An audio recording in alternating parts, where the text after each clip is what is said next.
আমি দোকান থেকে এসে দেখি শুভ্র দাদা ঘর থেকে একটা আওয়াজ বেরোচ্ছে, সেটা গানের আওয়াজ।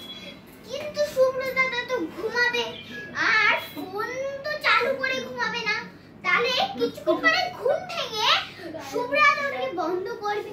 কিন্তু হায় রে, 1 ঘন্টা পরও শুভ্র দাদা ওটাকে আর বন্ধ করলো না। আমি ভাবছি কুম্ভকর্ণ নাকি ওখান থেকে জেগে আবার ওঠে ইচ্ছা করে। আমি ভাবছি যে আমার মাথায় রিলস করছে না তো, আর আমি আস্তে আস্তে করে কিছু করে ফুটো দেখি। ফুটো দেখেছি রঙিন রঙিন আলো বেরোচ্ছে, আর ওই ফটোশুটের ওই আলো আছে আমার শুভ্র দাদার কাছে, আর ওটা থেকে গানের আওয়াজ বেরোচ্ছে, মিল হচ্ছে আস্তে আস্তে। এবার তো আমার মানে কি বলবো, আমার তো রাগ উঠছে। আমি খাতা পেন নিয়েছি, ঠক ঠক ঠক ঠক ঠক ঠক করেই যাচ্ছে। এবার কি হয়েছে তাও দাদা খুলছে না, এত জোরে ঠক করছি, ঠক করবে না। আগে তো এরকম এরকম 2 বার ঠক দিলে দাদা খুলে দিত, এখন হঠাৎ বলছে কেন, কিছু মনে হচ্ছে হয়েছে।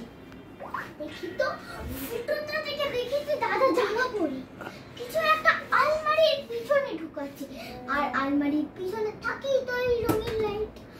আর আমার তো বেশি মাথা গরম হচ্ছে। এবার আমি যাচ্ছি টুকটুক করে আবারও ফাঁকা দিয়ে দেখছি। আমি বসেছি, বসে দেখি যে শুভ্র দাদা নতুন একটা জামা পরে, আমি দেখছি লুঙ্গি থেকে হঠাৎ করে প্যান্ট পরে। কি হচ্ছে এটা? তারপরে দেখেছি কি একটা কালো কালারের তার শুভ্র দাদা খুলে আলমারির পিছনে লুকাচ্ছে। আমার কি হাত, আমি জানি না যে এটা কি হয়েছে। আমি ভাবছি যে কালো কালারের তারটা কোথায়, কালো কালারের তারটা কিসের?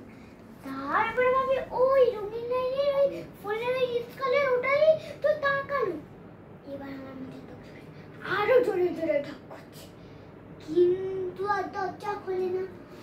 4 মিনিট বসে আছি, বসে থেকে থেকে তাও খুলছে না। এবার কি হয়েছে, এবার আমার মাথা গরম, এবার আরো ঠক ঠক করছে, তারপরে খুলেছে। এবার দেখেছি পুরো বিছানায় শুলে তো বিছানা একটু কুচকে থাকবে, আবার বালিশ দেওয়া থাকবে, ওটা পুরো পরিষ্কার, পুরো একেবারে জায়গায়। এবার বালিশটা একটু করবে, এবার আমার তো সন্দেহ হচ্ছে, সবটা এগিয়ে যাচ্ছে, তার মানে রিলস করছিল। তো আমি যতবার প্রশ্নটা করছি সবাই উল্টো জবাব দিচ্ছে, বলতে যে আমি প্রশ্ন করছিলাম না, আমি এমনি রিলস দেখছিলাম, আমার ঘুম হয়নি। এবার আমার তো মাথা গরম হচ্ছে। শুভ্র দাদা ওখানে বসে বসে কি একটা এডিটিং করছে, কে দেখি শুভ্র দাদা ছিল, কিন্তু আমার তো তারপরে আবার মিলে যাচ্ছে যে শুভ্র দাদা রিলস তার মানে এগিয়ে যাচ্ছে। আমি বললাম শুভ্র দাদা ফাইনাল বলো, শুভ্র দাদা তোমার রিলস করেছো তুমি? বলছে না আমি করিনি। এবার আমাদের তো প্রবলেম চলে এসেছে, তাহলে রঙিন লাইট লাগিয়েছি, রেঙ্গো কি এখানে এসে আবার ধুমধাম না শুরু করে দিল? হ্যাঁ, আমার তো যা মাথা গরম হচ্ছে। তবে একটু ভাবলাম, বুঝেছো, ভেবে দেখে যে ও তার মানে রিলসই করেছে, কিন্তু বলছেন না, কত মিথ্যা কথা বলে দেখো।